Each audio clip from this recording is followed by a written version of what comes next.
Ang kwentong ito ay hango sa totoong buhay. Karanasan ito ni Duplog. Walang eksaktong taon. Laur, Nueva Ecija.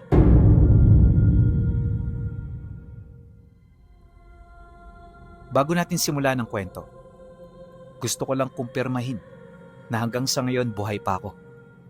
Matanda na ako, pinuno, at kasalukuyan pa rin ako nakatira sa Laur. Hindi ako umalis dito dahil ito na ang lugar na kinagisnan ko. Narito rin ang aking mga negosyo, kaya sa kabila ng mga nangyari, hindi ako nagdesisyon na umalis dito. Oo, mahirap ang desisyon ko, pero masaya ako na napagtagumpayan ko ito. Pero alam niyo, pinuno, kung iba ang nasa sitwasyon ko, sigurado ko na hindi na magtatagal dito. Karamihan sa aking mga problema, may kaugnayan sa mga nilalang na hindi basta-bastang nakikita ng mga ordinaryong mata.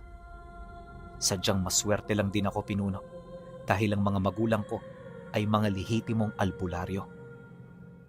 Manggagamot ang nanay ko, tapos yung tatay ko naman, antingero na may kakayahan ding manggamot. Silang dalawa, matagal na sa larangang yon, kaya marami na rin silang kakilala. Lahat din ng mga taong bumibisita sa amin, ako palagi ang kinakausap dahil naniniwala sila na ako ang magiging kahalili ng kanilang mga magulang. Bukod kasi sa ako ang panganay na anak, sa aming magkakapatid, tanging ako lang din ang interesado pagdating sa lihim na karunungan. Tandang-tanda ko noon, kapag may ginagamot ang tatay ko, hindi ako pumapayag na hindi ko ito makita ng personal. Kaya gaano man ako kaabala noon, hahanap at hahanap ako ng paraan para makapasok sa silid kung saan ito nanggagamot. Hindi naman ako pinagbabawalan ng tatay ko. Gawa ng gusto rin ako nitong matuto. Kaya tuwing magkikita kami, agad itong ngumingiti sa akin, gaano man kaseryoso ang pasyente na kanyang ginagamot. At sa totoo lang, pinuno, sa loob ng halos 1.5 dekadang pagsasama namin, wala akong naranasang pangyayari na nagbigay ng peligro sa aming buhay. Lahat ng nakakalaban ng aking mga magulang, agad nilang dinudurog dahil sa taglay na lakas ng tanga nilang mutya at agimat. Kung hindi ako nagkakamali, ngipin ng toro ang pagmamay-ari noon ng aking ama. At sa nanay ko naman, tangan-tangan nito ang mutya ng nakalaylay na ugat ng dalakit. Ordinaryo man yun kung titingnan, hindi maipagkakailang malalakas ang karga na kanilang tangan. Minsan ko na ring pinangarap ang mutya ng dalakit, pero hindi ito naipasa ng aking ina. Bago pa man kasi magtapos ang pagsasanay ko, may nakalaban silang pamilya ng mga aswang na halos ilang araw na merwisyo sa aming tahanan. At sa kauna-unahang pagkakataon, nakaramdam ako ng matinding takot. 2 araw bago mawala ang aking mga magulang, nakausap ko pa ang tatay ko tungkol dito. Alam kong problemado ito, pinuno, gawa ng napilitan na itong magsalita. At sigurado ako na kapag nagsimula na itong magkwento, hindi na nito kayang pasanin ang bigat ng kanyang nararamdaman. Duplog, palagi mong bantayan ang mga kapatid mo. Sa mga susunod na araw, meron kaming pupuntahan ng nanay mo. Kailangan na nating humingi ng tulong dahil masyadong marami ang ating kalaban. Huwag kayong mag-alala. Hindi kayo mapapasok ng mga ito sa bahay. Tandaan mo, ang ating tahanan ang pinakaligtas na lugar na pwede ninyong masilungan. Dagdag pa nito na, nakahanda na ang aming mga kailangan, kaya wala na kaming dapat na isipin at problemahin pa. Duplog, anak, ikaw na ang bahala sa mga kapatid mo. Uuwi kami ng nanay mo pagkaraan ng 2 araw. Yung mga payo at paalala ko sa'yo, huwag na huwag mong kakalimutan. Saad pa nito habang nagliligpit ng gamit. Nang marinig ko ito, hindi na ako umimik. Sa panahon kasing yan, 17 anyos pa lang ako. Mulat na akong maituturing pero wala pa akong alam o ideya sa mga panganib na dulot ng ginagawa ng aking mga magulang. Kaya naman nung umalis ang dalawa, hindi man lang ako nakaramdam ng kahit konting pag-aalala. Lingid sa aking kaalaman, ito na pala ang huling pagkakataon na makikita ko silang humihinga at may buhay sa katawan. Dahil pagkaraan ng 2 araw, nabalitaan kong pumanaw na ang aking mga magulang. Nakita ang kanilang mga labi sa gilid ng daan, ilang metro ang layo mula sa entrada ng bayan ng Palayan. Nung marinig ko ang balitang yon, hindi ako nag-atubili na umalis ng bahay.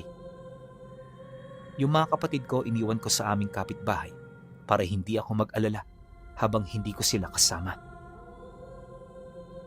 Ilang oras ko ring tinahak ang daan bago ko makita ang mga bangkay nila na nakaratay sa isang bahay na malapit kung saan sila natagpuan. Nakabalot na rin ng kumot ang kanilang mga katawan, kaya nung makita ko ito, hindi ako kaagad naniwala na sila ito. Ang kaso lang nang maalis ko na ang kumot, tsaka ko nakumpirma na ito nga ang aking mga magulang. Bilang anak, napakasakit para sa akin na makita ko sila sa ganoong kalagayan. Labis na nakakapanlumo ang mga tagpong yun, Pinuno, na halos hindi ko na gusto pang balikan. Matapos ko silang makita, agad akong napahagulgol sa pag-iyak. Paulit-ulit akong nagtanong pero walang sumasagot. At ang mga katanungan kong yon ay ilang taon kong binitbit na parabang isa itong pasaning krus na hindi nakikita. Makalipas ang ilang minuto, dumating ang mga taga-barangay. Pagsilay ng mga ito sa akin, agad ako nitong nilapitan para kausapin. Nagpakilala na rin ang kapitan sa barangay na yon upang mapag-usapan namin ang aming mga kailangan. Nagtanong din ito tungkol sa aking pamilya at kung sino pa ang mga kadugo kong natitira. Wala na po kaming ibang kadugo, Kapitan. Kami-kami na lang ngayon ang mga kapatid ko. At ngayon wala na ang aming mga magulang. Hindi ko na po alam kung anong gagawin namin. Sana po matulungan niyo kami. Dahil sa aking mga sinabi, napatangulang naman ang kapitan. Ayon dito, na ang tanging maitutulong na lang niya ay ang mahanapan sila ng bagong pamilya. Dagdag pa nito na, kung hindi ikakasama ng loob ko, ipapaampon nito ang aking mga kapatid nang sa gayoy magkaroon ito ng magandang buhay sa hinaharap. Nang marinig ko yon, Pinuno, hindi ako kaagad nakapagsalita. Sinasabi ng puso ko hindi ko sila po pwedeng iwan, pero di ko rin halos maisip kung ano ang aking gagawin para lamang mairaos sila sa pang-araw-araw. Maging ako man kasi noon, aminadong wala pang kaalam-alam pagdating sa paghahanap buhay. Gayunpaman, di ko na muna ito pinagtuunan ng atensyon, gawa ng sa pagsapit ng gabi, magsisimula na ang unang araw ng lamay. Pagkaraan ng 3 araw, hindi na naging madali ang aming buhay. Yung mga kapatid ko, ramdam na ang matinding kahirapan dulot ng pagkawala ng aming mga magulang. Mabuti na lang talaga, bago sumapit ang libing, dumating yung mga kadugo naming nakatira sa malalayo. At kung hindi ako nagkakamali, galing pang Iloilo ang mga ito. Kaya nito nabalitaan ang pagkamatay ng aming mga magulang ay dahil sa kaibigan nitong nakausap nila nung lumuwas sila ng Tagaytay. Kaya naman nang malaman nito ang tungkol sa mga nangyari, hindi na ito nagdalawang isip na pumunta. Pagdating nito sa amin, agad itong nagpasya na kukunin ang mga kapatid ko. Sinubukan din ako nitong yayain pabalik sa lugar nila, pero ako ni mismo ang tumanggi. Ang dahilan ko kasi noon, hindi ko po pwedeng iwan ang bahay namin. Tsaka isa pa, malawak ang loteng pagmamay-ari ng aking mga magulang, kaya kung magsisipag ako, meron yung mapupuntahan. Paulit-ulit din sa aking kaisipan noon ang tungkol sa kagustuhan kong ipaghigante ang kanilang pagkamatay. Marahil ay ito ang nagbigkis sa akin para manatili sa aming lugar. Inakala ko rin na ligtas na ako noon dahil kilala ko ang mga kapitbahay ko. Pero ilang linggo matapos umalis ng mga kapatid ko at mailibing ang mga magulang namin, may napansin akong kakaiba at hindi kaaya-aya. Tuwing gabi, kapag natutulog ako ng mag-isa, marami akong boses na naririnig. May mga bagay ding nahuhulog sa labas ng kwarto ko. Tapos ang pinaka nakakatakot sa lahat ay yung boses na parang humihingi ng tulong. Hindi ako pamilyar sa boses na yun, Pinuno. Gawa ng wala naman kami noong kasamang matandang lalaki sa bahay. Hindi naman po pwedeng lolo ko yun dahil matagal na yung patay. At isa pa, hindi yun tumira rito. Ilang araw ko rin pinagmatyaga ng mga bagay-bagay hanggang sa may napansin akong bagay na nagbigay sa akin ng ideya. At yun ay walang iba kundi ang lumang larawan ng aming pamilya. Napansin ko na kapag sumasapit ang gabi, parang nag-iiba ito. May mga figura roong bigla-bigla na lamang nagpapakita kasama ng mga muka na hindi sa akin pamilyar. Marami ang mga figurang yon, Pinuno, kaya yung litrato ng pamilya namin literal na nag-iiba talaga. Halos hindi ko rin mahanap yung mga magulang ko kapag tinititigan ko ito ng gabi dahil sa dami ng mukha ng mga taong hindi naman talaga dapat naroon. Dala ng kuryosidad, nagpasya kong dalhin ito sa kakilala naming albularyo. Ang kaso, nang akmang bubuhatin ko na ang lumang litrato, bigla kong naramdaman na napakabigat pala nito. Ilang beses ko yung sinubukang iangat sa sahig, pero hindi ko man lang ito na igagalaw. Pakiramdam ko noon, para akong nagbubuhat ng malaking buhay na bato. At ang mas nakakapagtaka, habang pinipilit ko ito, may kakaibang lamig ang unti-unting gumagapang sa braso ko. Hindi ko alam kung ano ang bagay na yon, pero habang tumatagal ito sa kamay ko, nawawalan ako rito ng kontrol. Kaya sa takot ko, napilitan akong bitawan ito. At nung mabitawan ko na ang bagay na yon, may narinig akong umangil ng malakas. Nanggagaling ito sa silid ng aking mga magulang, kaya dali-dali ko itong sinipat. Ilang segundo ang dumaan. Bumungad sa akin ang isang kakaibang nilalang. Para itong tao kung titingnan. Pero napakahaba ng braso nito. Malauling din ang kulay ng balat. Tapos yung mga mata nito nagliliwanag. Umaangil din ito habang gumagapang ito sa dingding ng bahay. Nung mapang-abot kami ng tingin, bigla akong napasigaw ng malakas. Dali-dali rin itong tumakbo, pero nang akmang bubuksan ko na ang pinto, sumarado ito ng kusa. Hindi ko mabuksan ang trangka kahit anong pilit ko, hanggang sa sinunggaban na ako nito. At nung magpang-abot kaming dalawa, pilit akong umilag sa lahat ng ataking ginawa niya. Madalas, iniuunday nito sa akin ang mahaba nitong buntot na merong tila bang patalim sa pinakadulo.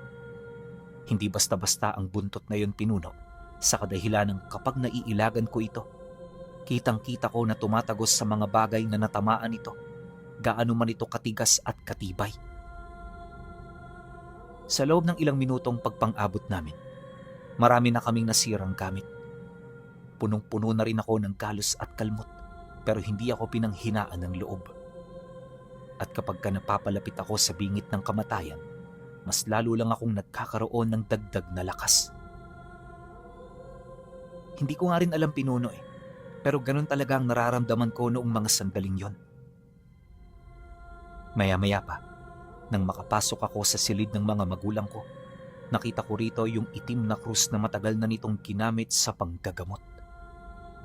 Hindi ko alam kung ano ang pumasok sa isip ko noong mga sandaling yan, pero basta ko na lang itong kinuha at ginamit panghampas sa nilalang.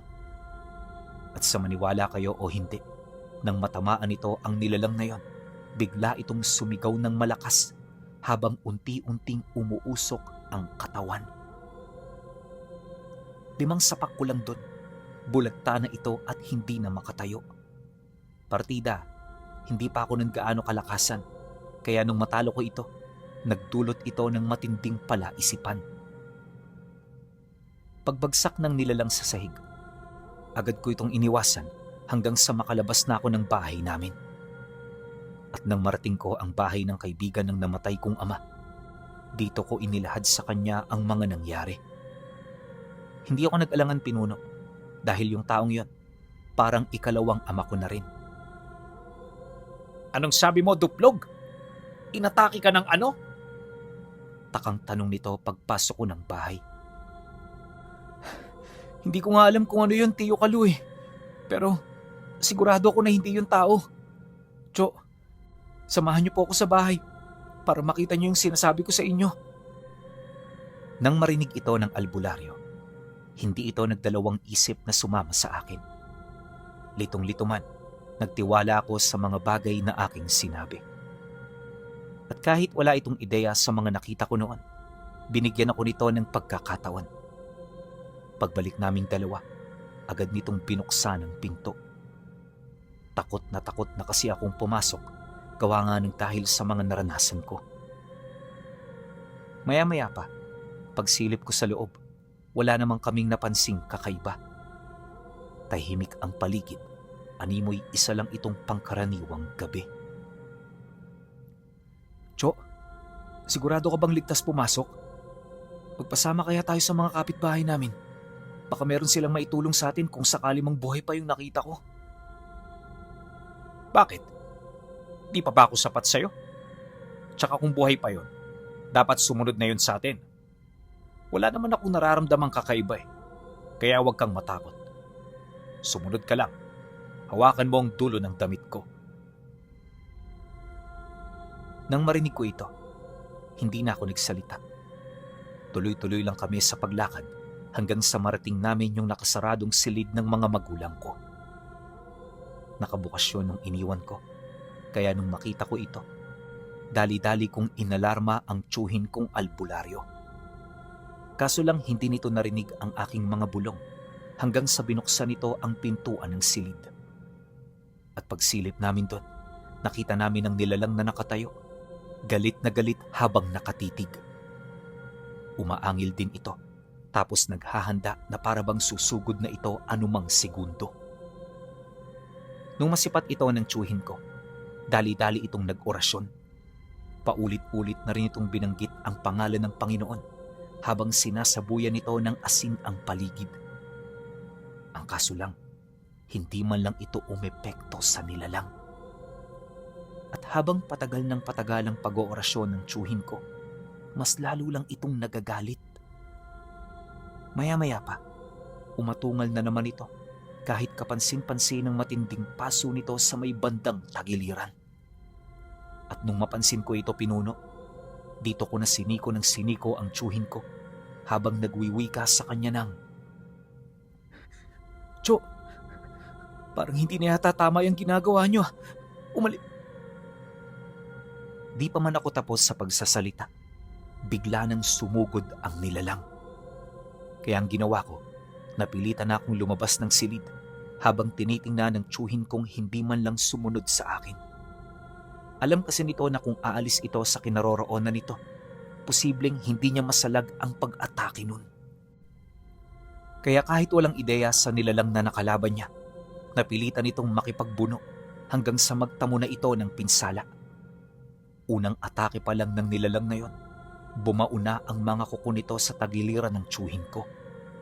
Pilit itong kumakawala roon pero hindi niya ito magawa-gawa. Ilang beses na rin niyang sinubukang alisin ang kamay, ngunit sa hindi malamang dahilan, hindi niya yun mahugot-hugot. Yun bang parang may mga kawil ito sa dulo. At habang tumatagal na inaalis niya ito, mas lalo lang nitong nasusugatan ang laman niya hanggang sa maibalibag na ito ng nilalang sa sahig. Pagbagsak ng tiyuhin ko, hindi na ito nakatayo pa. Panay na rin ang pagsuka nito ng dugo hanggang sa tuluyan na itong manghina. At bago pa man ito mawala ng malay, bahagya itong tumitig sa kinaroroonan ko, sabay wika ng, Takbo na! Umalis ka na rito! Nang marinig ko ang mga katagang yon, hindi ako nagdalawang isip na umalis. Mabuti na lang, walang trangka ang pinto, kaya agad akong nakalabas. At sa sobrang takot ko, hindi ko na mawari kung saan ako nakarating. Basta, nagpatuloy lang ako sa pagtakbo hanggang sa hindi ko na alam kung ano ang lugar ang napuntahan ko. At nung napagod na ako, dito na ako naghanap ng mapagpapalipasan ng magdamag. Kinabukasan, bumalik ako sa amin para ipaalam ang nangyari. Pagdating ko roon, napansin ko na parang walang ideya yung pamilya ng tiyuhin ko. At kahit wala ito sa bahay nila, nagpatuloy ang buhay nila na para bang hindi man lang ito umiral sa kanilang tahanan.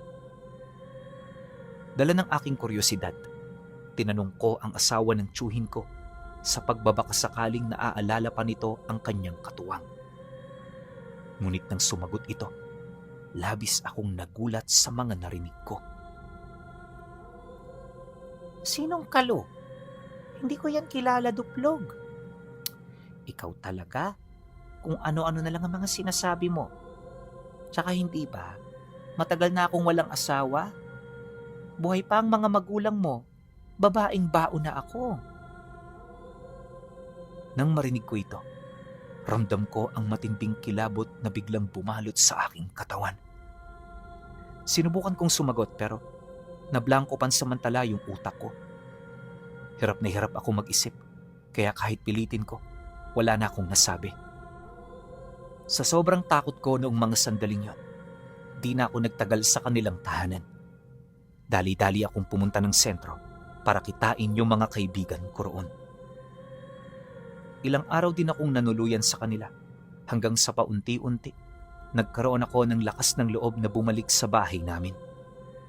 Yun nga lang, di ko to basta-bastang nagawa kasi sa oras na pinilit kong bumalik, tila bang nakakaramdam ako ng matinding pagkailang.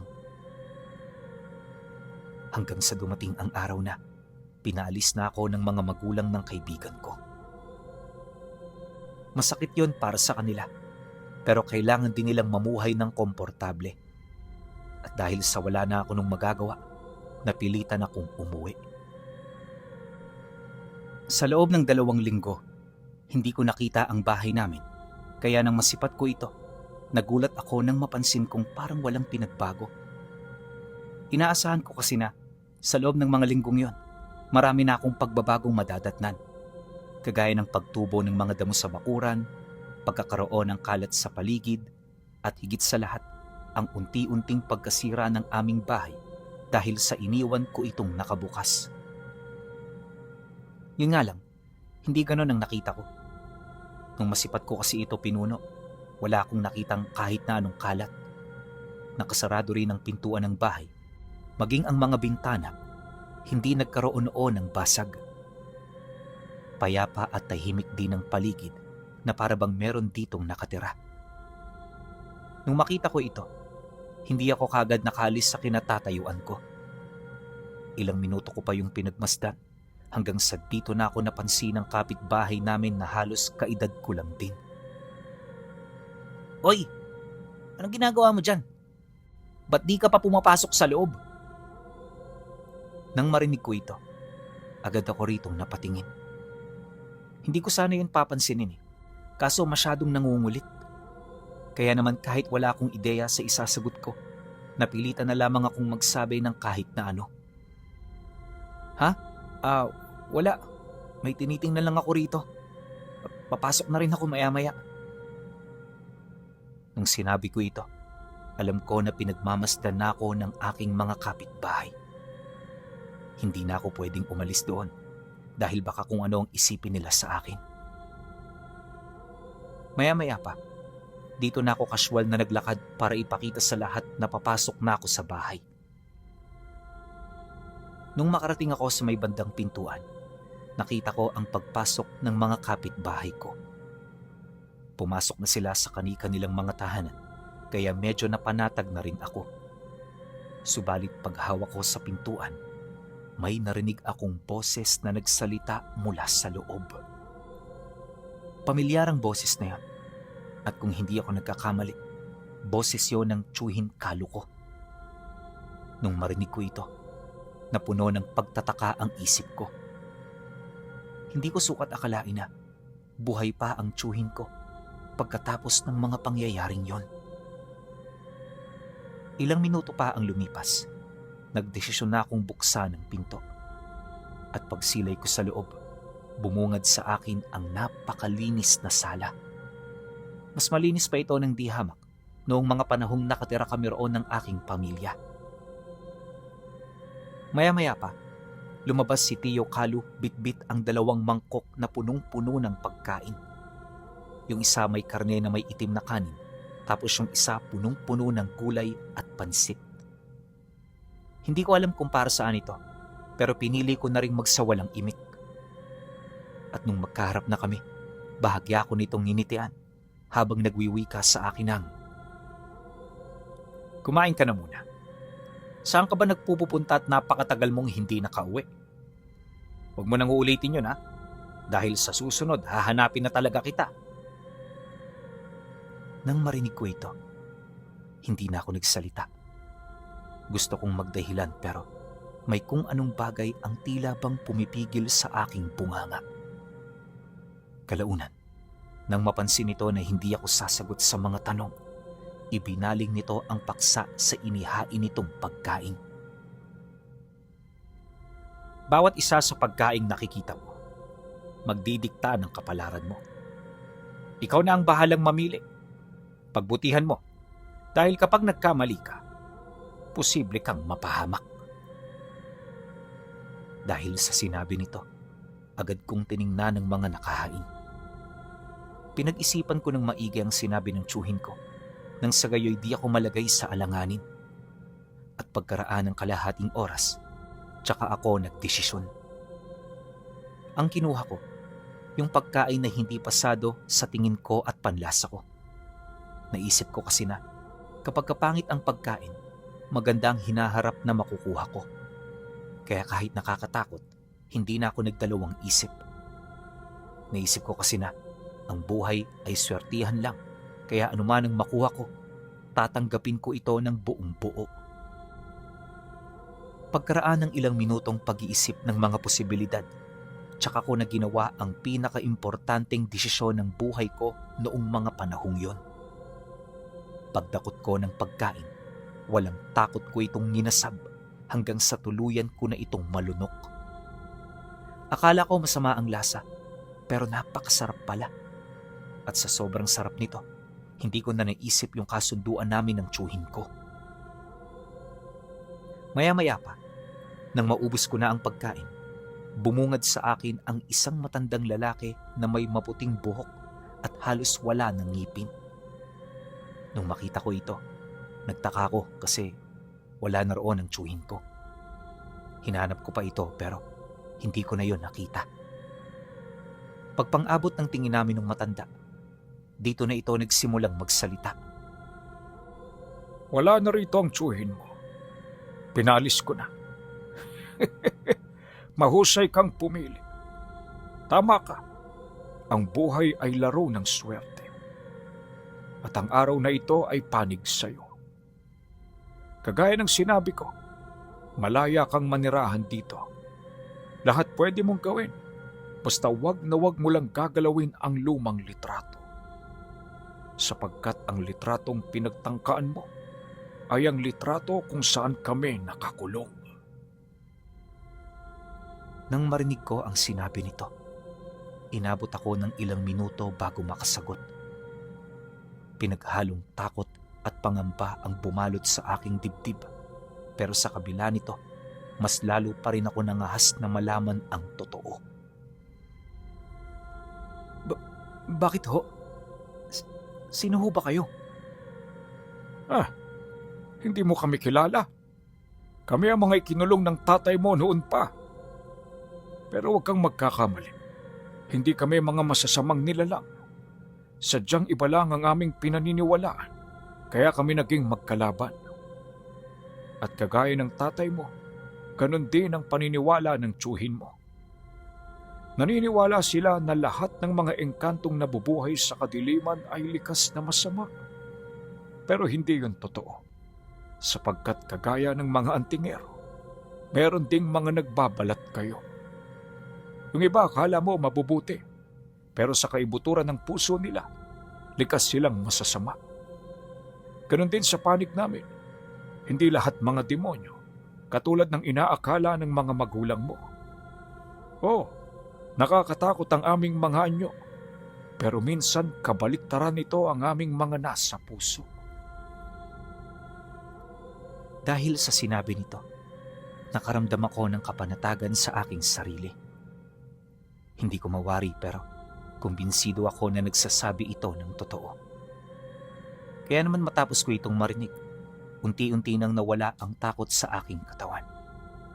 Alam ko na, hindi ko kalaban ang nilalang na yon. Matapos ang aming pag-uusap, agad ako nagtanong ukol sa pakay nito sa akin.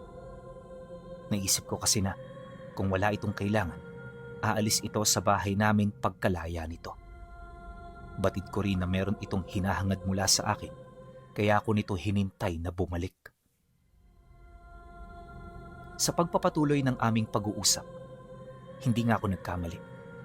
Kaya ito nanatili sa bahay dahil sa kagustuhan itong kumain ng karne ng aswang. Alam kong masyado itong imposible, pero nang makausap ko ito, yon ang nais nitong mangyari. At sa pamamagitan ng aking katawan, may isa sa katuparan nito ang masama nitong plano. Dagdag pa nito na, hindi na siya maaaring manatili sa katawan ng tiyuhin ko, gawa ng matagal na itong patay. Nabubulok na rin ang katawan nito, kaya hindi na ito pwedeng itago ng itim na engkanto. Dagdag pa nito na, wala akong dapat na ipag-alala dahil hindi nito pinahihintulutan ang iba nitong mga kasama na makalaya. Mananatili ito sa lumang larawan hanggang sa maabo ang bagay na yon. Nang marinig ko ito, naging kampante ako. Alam ko na nagsasabi ito ng totoo, kaya noon ding mismong araw na yon, ibinigay ko sa kanya ang tiwala ko. Tiwala na magpahanggang sa ngayon, hindi ko pinagsisihan. Dumaan ang mga araw, naging normal ang aming pamumuhay. Bagaman magkaisa kami ng katawan, nananatili ang aking kontrol dito. Wala rin itong pinakikialaman at lahat ng desisyon nito palaging nangangailangan ng aking pahintulot.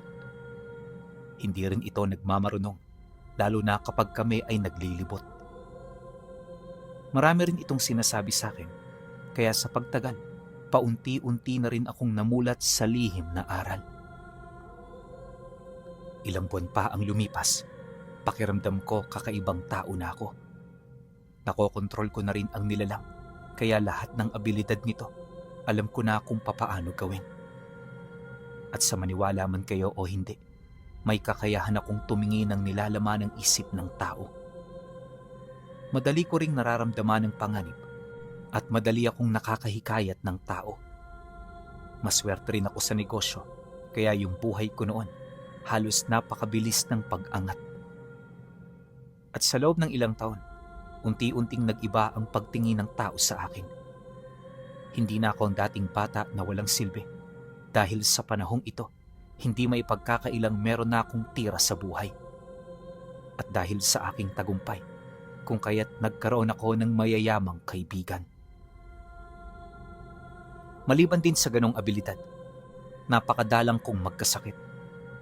May walang hanggan din akong lakas at walang kahit na sinong nilalang na nagbabalat kayo ang sa mga mata ko'y makakatakas. Inakala ko noon na perpekto na ang aking abilidad, pero nagkamali pala ako. Meron itong mga butas, at ang mga butas na yon, dahan-dahan ko nang matutuklasan. Dahil pagkaraan lang ng ilang buwan, may mga napansin akong tao na bigla na lamang umaligid sa aking tahanan. Tahimik na nagmamasid ang mga ito, bago nito pasimpleng lisanin ang bahay ko kinahapunan. Base sa aking mga nalaman, dayo ang mga ito. Wala akong nararamdamang kakaiba pero hindi ako naniniguro. Alam ko kasi na ang mga taong yon ay merong masamang pakay sa akin at sa tahanan ng aking mga magulang. Kaya naman bago pa nila ako maunahan, nakipagkasundo ako sa engkantong nasa loob ng katawan ko. Medyo nababahala na kasi ako sa mga ito, kaya mas ninais kong unahan sila kaysa pabayaan. Ilang gabi rin kaming nagmanman, hanggang sa magkaroon ako ng pagkakataon.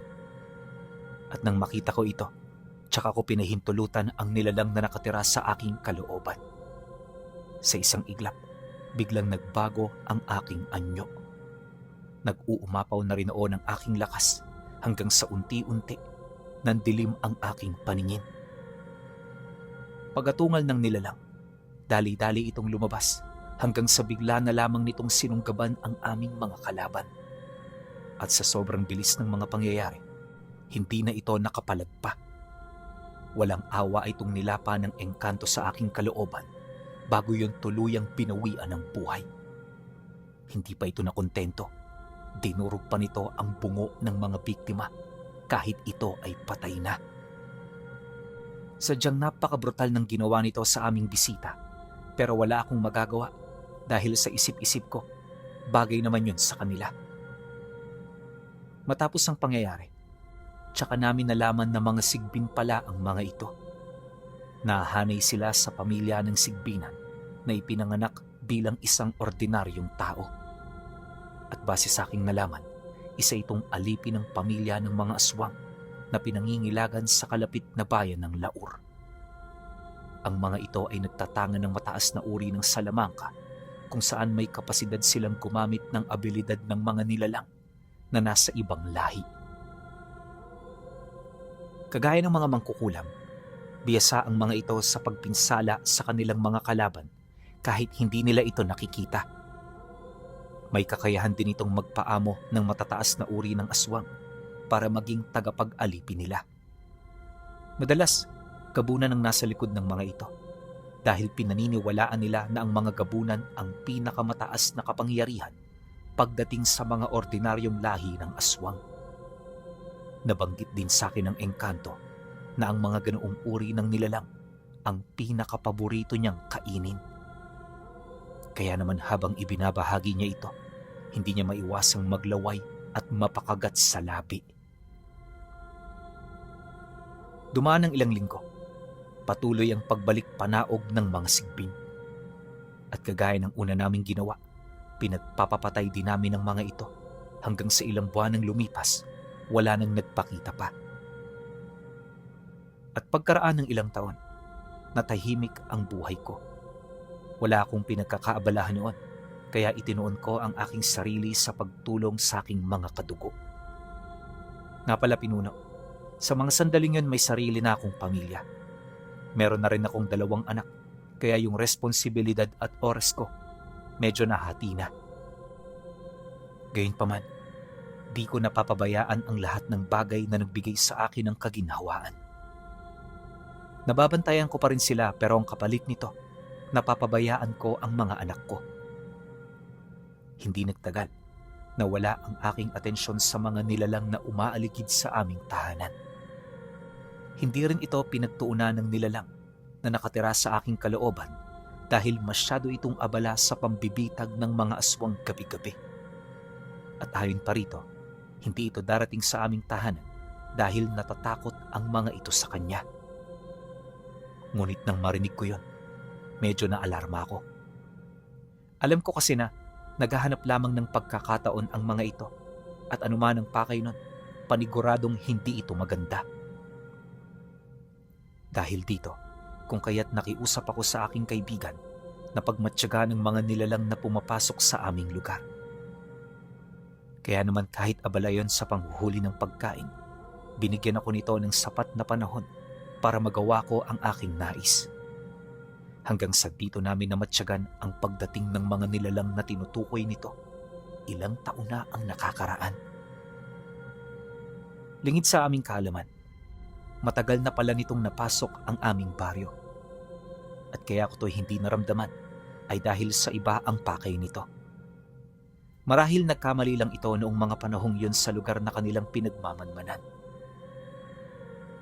Kaaway ang mga yan. Ang hindi ko lang alam kung sino ang kanilang pakay. Dahil kung tayo ang kanilang ipinunta, dapat noon pa. Maging alerto ka. Sa mga susunod na gabi may mangyayaring hindi maganda. Nang marinig ko ito, nakumpirma ko na ang masama kong hinala. Walang sabi-sabi, agad akong humingi rito ng payo at karagdagang tulong. Inabisuhan ko rin ito na hanapin ang tahanan ng mga nilalang na yon para maunawaan namin ito kung sakali man. Subalit pagkarinig nito sa aking sinabi, dahan-dahan itong tumawa kasabay ng pagsagot nito ng, Sigurado ka ba dyan sa binabalak mo? Hindi ko ba nasabi sa iyo na kahit may dugo silang mga aswang, tao pa rin sila? Sigurado ka ba na kaya mong pumatay ng kauri mo? Kaya mo ba silang kainin, kagaya ng madalas kong ginagawa sa aming mga nahuhuli? Dahil kung hindi pa, wala kang karapatan na sugurin sila sa kanilang mga tinutuluyan. Mas mainam na ipaubaya mo sila sa kanilang pakay kung wala ka pang lakas ng loob. dahil sa sinabi nito, doon na ako napaisip ng malalim. Ang inaasahan ko kasi noon, pahihirapan lang namin ang mga nilalang pero hindi namin ito papatayin.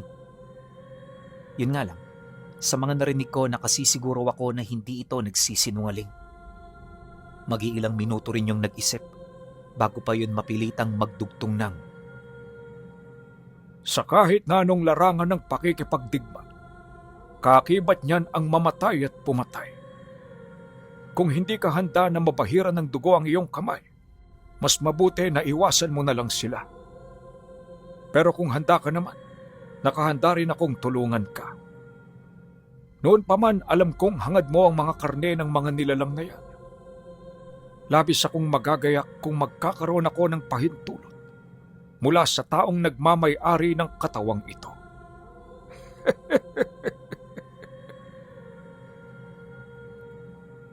Pagkarinig ko sa sinabi nito, nagkaroon ako ng matinding pag-aalangan. Alam ko na hindi yun madali, pero kapag kahinayaan ko ang mga ito, posibleng kami naman ang madisgrasya. Kaya walang pagdadalawang isip, napilitan akong sumang-ayon sa nais nito. Lakas lang ng loob ang puhunan ko, dahil alam ko, nakasama ko ito sa lahat ng sitwasyong posibleng mangyari. Matapos ang aming pag-uusap, dito na kami nagdesisyong umalis. At sa pamamagitan ng talas ng pang-amoy ng kaibigan ko, natunto namin ang pugad ng mga nilalang na ilang araw na sa aming nagmamatsyag. Nakatirik ang bahay nito sa kabilang bahagi ng palayan, kung saan konti lang ang mga nakatira. Sa lugar din kung saan yun namumugaran, wala kang makikitang ibang tahanan. Yun bang parang sinadya nila ito upang walang makatunog sa kanilang mga ginagawa? Habang malayo pa ako sa lugar na yon, panay na ang ginagawa kong pagmamasid hanggang sa may nakita akong lalaki na halos kaedad ko lang din. Kaso lang yung lalaking yon hindi talaga ordinaryo. Gaano man kasi kanormal ang itsura nito, sadyang hindi nito maitatago ang kahinaan ng kanyang pagbabalat kayo. Pagpang-abot ng aming tingin, agad itong sumipol hanggang sa lumabas ang mga kasamahan nito. Paglakad nito papalapit sa akin, sinundan ito ng 3 kataong triple ang tanda sa amin. Bagaman mahihina yon kung titingnan, hindi ko maiwasang maramdaman ang matinding lakas na bumabalot sa kanilang mga katawan. Ilang minuto pa ang lumipas, nang ilang metro na lamang ang layo nito, tsaka palang ito huminto. Maya-maya pa, nagbigay na ng senyas ang pinakamatanda sa kanila bago ito tuluyang lumapit sa akin. Nung makita ko ito, wala naman akong naramdamang kahit na ano. Ordinaryong lahat ng parte ng matandang yon na para bang purong tao ito. Ngunit habang tumatagal ko itong pinagmamasdan, dito ko na dahan-dahang napapansin ang mga katangi-tangi sa kanilang katawan. Sigurado, hindi nga sila mga ordinaryo. Kagaya ko, tangan din nila ang aking mga kaluluwa, pero pinupuspos ng kung anong demonyo ang mga katawan nila. Likas din silang dalubhasa pagdating sa mga lihim na karunungan, kaya naman hindi ko sukat maisip kung papaano namin sila papatayin ng sabay-sabay. Maya-maya pa, bahagya akong napatahimik nang bumulong sa akin ng nilalang nang, Mag-iingat ka. Hindi basta-basta ang matandang yan. May nararamdaman akong dugo ng aswang na nananalaytay sa katawan niya. Kaya medyo nasasabik ako. Ito na siguro ang pinakamasayang parte ng buhay ko sa loob ng ilang siglo. Sa wakas, malalasap ko na uli ang karne ng gabunan na matagal ko nang hinahangad na matikman. Nang marinig ko ito, medyo nakaramdam ako ng pag-aalala. Gawa ng iyong kaibigan kong yun, hindi ito kumakain gamit ang aking katawan. Kapag may aswang itong nahuhuli, sumasapi ito sa ibang tao para kainin ito. Yun kasi ang kasunduan namin. Kaya naman nung marinig ko ang sinabi niya, nabalot ako ng pag-aalala. Ang naisip ko kasi, baka sa sobrang pagkasabik nitong kumain, hindi nito maisip na ginagamit niya ang katawan ko. Kaya naman bago pa lumala ang sitwasyon, pinaalalahanan ko na ito. Huwag ka masyadong matuwa dahil nasa katawan kita. Alam mo naman, di ba? Tutol ako na kumain na gamit ang katawan ko. Napag-usapan na natin yan eh. Huwag mong kalimutan. Pero Duplog, iba ang pagkakataong ito. Espesyal ang mga panauhing nasa harapan natin. Mas masarap kung gagamitin ko ang katawan mo. Pareho lang naman tayong magbebenepisyo eh. Kapalit ng pagkain ko sa mga gabunang yan ay ang pagkakaroon mo ng mahaba at batang katawan. At saka isipin mo ito. Kung iiwan kitang mag-isa sa katawan mo, ano sa tingin mo ang mangyayari? Mamili ka. Manginginain ako rito o maghanap ako ng pwedeng sabihan at iwan kita rito. Nang marinig ko ito, hindi ako kaagad nakasagot. Alam ko kasi na ang nilalang na yon ay hindi marunong magsinungaling. At sa halip na makipagdebate, nagpasya ko na sundin na lamang ang ideya nito. Sa bandang huli kasi, kaligtasan ko pa rin ang tinitingnan ko. At nang magkasundo na kami, unti-unti na itong nagsimulang mag-orasyon. Ramdam ko ang pagbabago ng aking anyo hanggang sa tuluyan na kaming magkaisa. Matapos nun, tumalas ang aking paningin at unti-unti na rin akong nakikinig sa mga kakaibang huni na parabang napakalayo ng distansya sa amin. Pagbaling ko ng tingin sa mga matanda, nakita ko itong napaatras. Animoy nagulat ito sa bagay na kanyang nakita. Nung makita ko yon pinuno, alam ko na kaagad na nasilayan na nito ang aking totoong anyo. Kaya naman walang sabi-sabi, sinugod ko ito ng buong lakas. At nung magkaharap na kami, walang habas ko itong pinaulanan ng suntok hanggang sa matamaan na ito. Hindi mabilang kung ilang beses itong tinamaan dahil nung inatake ko ito, nasa mga kasamahan nito ang aking atensyon. Basta nung tantanan na ito ng aking kaibigan, nakita ko itong nakahandusay sa lupa na halos madurog na ang katawan. Hindi na rin yun humihinga, indikasyon na kanina pa itong binawian ng buhay. Pagkatapos ng mga pangyayari, agad kong inupuan ng labi, binali ang ulo, sabay sipsip ng dugo na nagmumula sa utak. Ilang minuto ko rin itong ginawa bago ko itinapon ng pugot na ulo na parabang basurang wala ng pakinabang. Pagbaling ko ng tingin sa mga kasamahan nito, tanging pagkagulat ang aking nakita. Nawalan na rin ito ng lakas ng loob na pagtulungan ako dahil sa mga ginawa ko. Maya-maya pa, may nakita akong lalaki na nagpalit ng anyo. Nung mag-anyong aswang na ito, agad itong gumapang papalapit habang umaangil ng malalim. Makailang beses din ako nitong sinintak bago ito nagwika sa akin. Demonyo ka! Anong uri ka? Saan ka nabibilang? Sino ang pinuno mo at ba't ka nag-iisa sa lugar na ito? Paulit-ulit itong sinambit ng nilalang hanggang sa maramdaman ko ang pagbao ng matatalas nitong mga kuko. Nang maramdaman ko ito, hindi ako kagad nakasagot. Kasi yung sinabi ng nilalang na yun masyado namang imposible. Hindi ako naniniwala na demonyo ako. o napapabilang sa ibang lahi ng mga aswang. Kaya naman pagkaraan ng ilang minuto, kaswal ko itong sinagot ng, "Pasensya ka na, pero nagkakamali ka ng hinala. Ordinaryong tao lang ako, kagaya ninyo. Ang kaibahan lang, isa akong ordinaryong tao na binayaan ng hindi masukat na lakas at kapangyarihan. At ang nilalang na nasa loob ng katawan ko, ang kumokontrol sa lahat ng oras at pagkakataon. Samantalang sa inyo, kayo nagkokontrol ng inyong mga demonyo. Malayo ang pagkakaiba natin. Dahil ako, ginagamit ko ang kapangyarihan ng dilim para sa kabutihan ng aking sarili at ng mga taong nakapalibot sa akin." Pagkarinig nito sa aking sinabi, dito pa lamang ito napasigaw ng malakas. At walang sabi-sabi, buong puwersa at galit ako nitong sinugod. Paglapit nito sa kinatatayuan ko, hindi na ako gumawa ng kahit na ano. Di ko na rin pinag-aksayahan na salagi ng mga atake nito sa kadahilan ng malakas ang tangang kong espiritual na kalasag. Bagay na siya namang ikinagulat nito.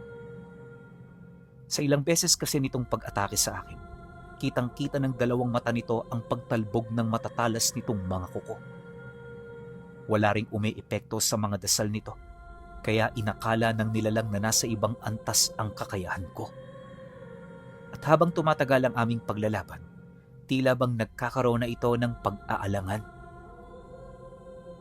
Hindi naglaon. Pagdistansya nito sa akin ng ilang dipa, napilitan na itong kumaripas ng takbo pabalik sa kanyang mga kasama. At nung makita ko ito, dito ko napansin ang matinding takot sa mga kasamahan nitong hindi na makakilos ng maayos. Ilang minuto pa ang lumipas. Sa kagustuhan nitong mabuhay, napilitan na itong magsipulasan papalayo. Literal na kanya-kanya para lamang makatakas sa aming mga kamay. Yun nga lang, pagtahak nito ng kalangitan, bigla itong tinusok ng mga sibat na nagmula sa anino ng ulap. May ilan sa kanila ang tinamaan, pero may ilan din namang nakaligtas. Makailang beses din nilang sinubukang lagpasan ng mga harang na yon, pero kalaunan, sila'y nabigo. At nung mapagtanto ng grupo na hindi na sila makakatakas, napilitan itong bumalik sa aking harapan. Paglapag ng mga ito, agad kong nasilayan ang matinding galit na bumakas sa kanilang muka. Tuluyan na ring nawala ang takot sa kanilang mga mata na parabang nakapagdesisyon na sila na ako'y paslangin. Pero sa halip na maalarma, labis ko pa itong ikinatuwa. Pagsugod ng mga ito, agad ko yung sinalubong hanggang sa magpang-abot na kami. Inakala ko na sila lang ang makakalaban ko, pero nung malapit ko na silang malipol, dito na nagpakita ang iba pa nitong mga kasama. Kaya naman nang makita ko sila, pinasunod ko sila patungo sa looban ng kakahuyan. At nang marating namin ng lugar, may nakita akong malaking puno ng kawayan. Ang mga peraso nito ang ginamit kong armas hanggang sa isa-isa ko na silang matuhog. At bilang pagpapakita ng aking kapangyarihan, itinara ko sa iisang lugar ang mga kawayang iniwanan ng kanilang mga labi. Kaya ko ito ginawa ay para makapagbigay ng mensahe sa mga kauri nito na naghahangad ng aking pagbagsak. Matapos nun, tuluyan ko na itong iniwan na parabang walang nangyari. Akala ko dito na magtatapos ang lahat, pero makalipas ang 2 araw, may dumating na namang 2 matandang dayo. Hindi ko alam kung sino-sino ang mga ito, pero nasisiguro ko na triple ang lakas nito sa mga nauna kong nakalaban. Dahil dito, kung kaya't nagsimula na naman akong magmasid. Inakala ko kasi na madali ko lang malilipol ang 2, pero pagdating ko sa pamamahay nito, nakita ko ang iilang mga taga-baryo na kausap nito. Batid ko ring aswang ang mga nilalang na yon, kaya hindi ko na muna sinira ang kanilang pagpupulong. Sa totoo lang, malakas ang kutob ko noon na magmasid dahil ang buong akala ko, sapat na ang mahiwagang kumot na ginagamit ko pang kubli ng aking presensya. Pero ang hindi ko alam, nakikita pa rin pala ng mag-asawa ang isang taong may karga kahit nakababa ang lahat ng gamit niya. Dahil sa pangyayari, kung kaya't di pa man nagtatapos ang pulong, nakita na ako at natunugan ng mga nilalang na yon. Pagturo ng matanda sa labas ng bahay, para itong mga baliw na bigla na lamang nagsipulasan. Nung masipat ko ito pinuno, hindi na ako nagdalawang isip na umalis. Sa isip-isip ko, marami pa namang araw para mapag-aralan ko ang bawat isa sa kanila. Wala rin akong balak na buhayin pa sila o patawirin sa kabilang baryo o distrito. Kaya naman kahit anong pagmamakaawa ng mga ito, hindi ako nito nakumbinsi. Pagsilay kong punong-puno na sila ng takot, tsaka ko sila sinugod. Walang sabi-sabi, agad kong itinarak ang aking kamay sa lupa hanggang sa may mga buto ng nagsiuslian sa paligid. At dahil dito, kung kaya't bahagya kong naibaling sa ibang bagay ang kanilang atensyon. Nang masipat kong hindi na nila ako nababantayan ng maigi, tsaka ko sila sinugod, bago isa-isang pinugutan ng ulo hanggang sa sila'y malipol ko. Bagaman may pag-aalangan ako noon sa aking katawan, di ko na ito gaanong inisip dahil alam ko na sa panahon ng pakikipaglaban, kinakailangang maging matapang at halang ang kaluluwa. Di rin ako nagpakita ng awa sa mga kasamahan nito kahit marami ang bata at matatanda sa kanila. Pagkatapos ko naman silang tuhugin pa isa-isa, sinunog ko ang lugar. May mga sumpa na rin akong pinakapit sa paligid upang hindi ito pagtirhan ng iba't ibang elemento o engkanto. At nang maisakatuparan ko na ito, tsaka ako umalis ng bahay. Bandang hating gabi nang makarating ako, kaya nadatnan ko silang tahimik nang nagpapahinga. Ang kaso lang, pagpasok ko sa silid naming mag-asawa, nakita ko ang asawa ko na wala ng buhay. Nakahantusay ito sa higaan habang naliligo sa sarili nitong dugo. Wakwak na rin ang katawan nito, tapos nakalabas na ang puso. Nung makita ko ang ganun niyang kalagayan, hindi ko mawari ang magiging emosyon ko. Blanko ang aking isip at kahit na anong gawin ko, wala akong nararamdamang kalungkutan. Ang tanging nagawa ko noon, titigan ang labi nito habang nag-iisip ng malalim. Sinubukan kong intindihin ang mga bagay-bagay pero wala ako sa ganoong kapasidad. Sa bandang huli, nadatnan ko ang aking sarili na nakaupo sa tabi ng aking asawa habang tulalang nakatitig sa kawalan. Paulit-ulit ko ring sinusubukang puntahan ang silid ng aking mga anak pero natatakot akong silipin sila. Sa puntong yun kasi, hindi ko na matatanggap pa kung pati sila'y nadamay sa mga nangyari. Magkakalahating oras din akong nanatili sa lugar bago ako nagkaroon ng lakas ng loob na puntahan ang kanilang mga kwarto.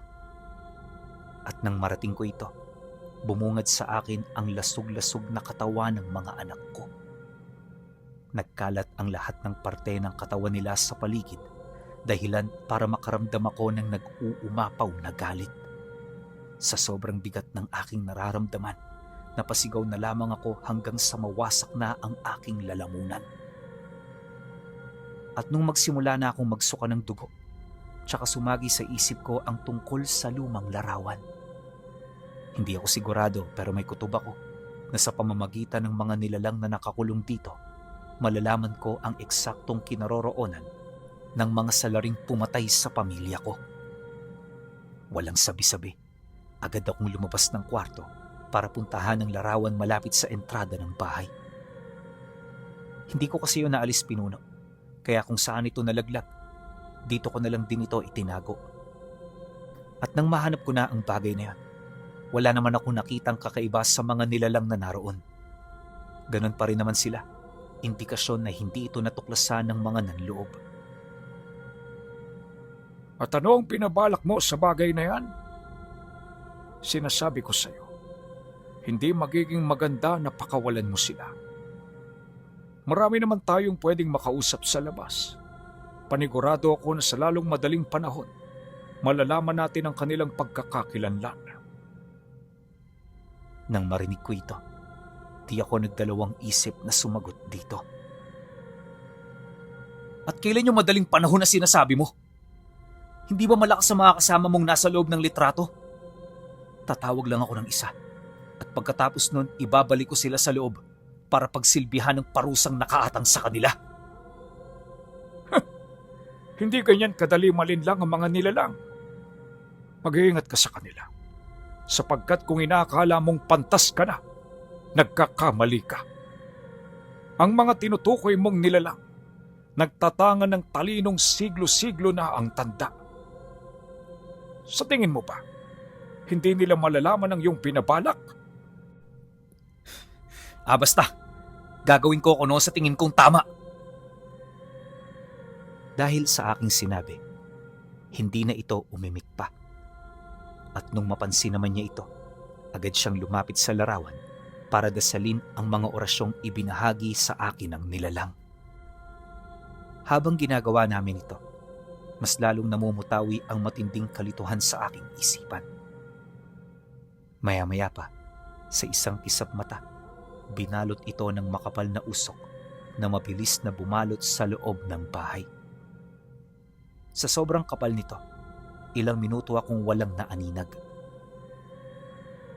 Maya-maya pa, pagbaba ng usok, bumungad sa akin ang isang nilalang. Nakawangis ko ng tindig.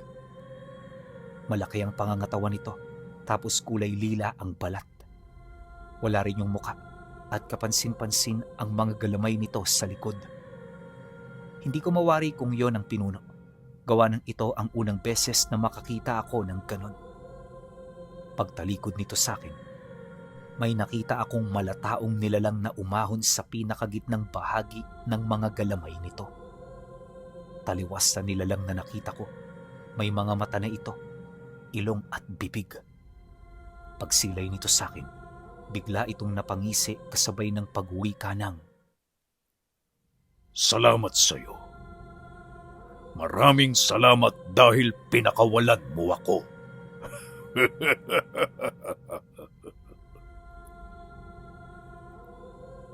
Matapos itong sambitin ng nilalang na yan, agad nitong binuhat ang larawan na parabang hindi man lang ito mabigat. Pagsipat nito sa pagitan ng braso at tagiliran, napansin ko na parang aligagana yung engkantong nasa kalooban ko. Nagpupumilit itong tumakas sa aking katawan, pero dahil sa hindi ko ito pinahihintulutan, wala rin itong nagawa. Maya-maya pa, nang maituon ko rito ang aking atensyon, hindi ko na napansin pa ang paglapit ng nilalang na yon.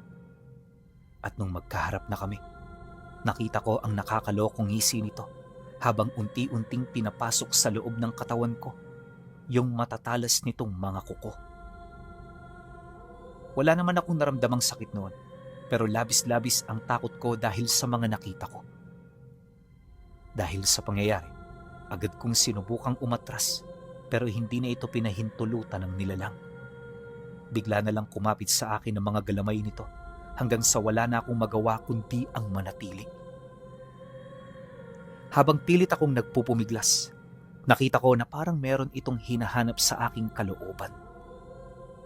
Maya-maya pa, nagsimula na akong makaramdam ng hindi masukat na sakit na parabang meron itong napakain sa aking katawan. Ilang beses din itong hinugot ng nilalang hanggang sa makuha na nito ang kanyang pakay. At sa paglabas ng kamay nito, may nakita akong itim na sanggol na merong 5 mata sa may bandang noo nito. May mahaba rin yung buntot, tapos kahit sanggol pa lang, kapansin-pansin ang mga buhok nitong sintitigas ng bakal. Nung makuha na ito ng nilalang, agad niya itong nilamon hanggang sa tuluyan niya na itong malulon. At pagkatapos ng pinuno, agad itong dumistansya sa akin hanggang sa makuha na nito gamit ang mga galamay, yung labi ng aking mag-iina. Ilang segundo pa ang lumipas nang makuha na ito ng nilalang.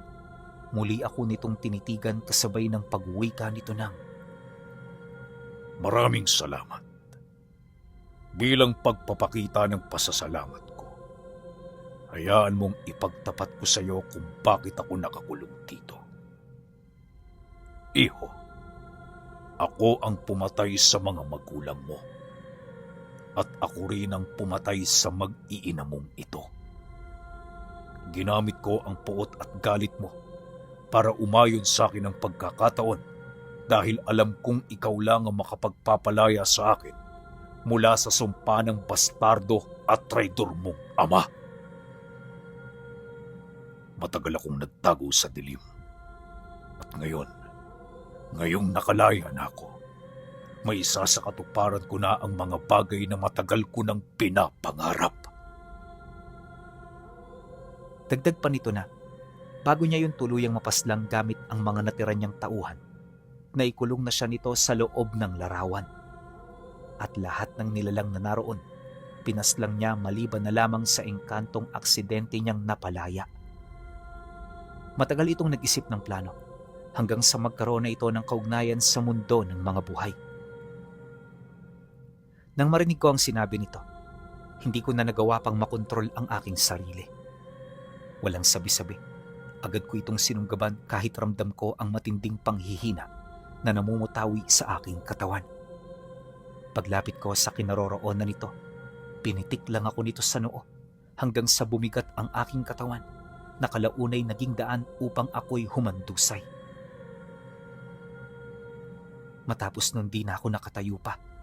Nagsimula na ring maglakad ang nilalang habang kinokopya ang anyo ng aming padre de pamilya. Pagbukas nito ng pinto, muli itong tumitig sa akin kasabay ng pagwika nito ng,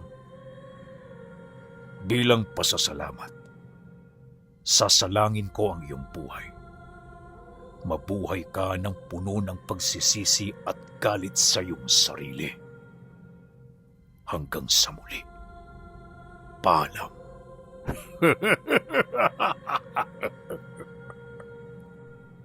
Nang marinig ko ito, napahawak na lamang ako ng mahigpit habang umiiyak. Ramdam ko rin noong naglalaho na ang nilalang hanggang sa hindi ko na ito nakita pa. Magmula noon pinuno, hinanap ko ito sa iba't ibang dako pero di ako nagtagumpay. Ito na rin ang simula ng aking kalbaryo hanggang sa maibuhos ko na rito ang lahat ng yamang natitira ko. Lahat ginawa ko pero sa bandang huli kulang pa rin at hindi nasuklian ang aking mga paghihirap. Marami rin akong pinagtanungan hanggang sa ang mga buwan ay unti-unti nang nagiging mga taon. Kalaunan, sarili ko na lang ang kumumbinsi sa akin na wala na lahat. At pagkatapos nun, bumalik ako sa ordinaryo kong buhay, bitbit ang pagsisisi sa araw-araw na nag-ugat lamang sa simpleng paghawak ng lumang larawan ng pamilya na siyang nagpakawala sa nilalang na naging kaisa ko na ginagawang delikasiya ang karne ng gabunan.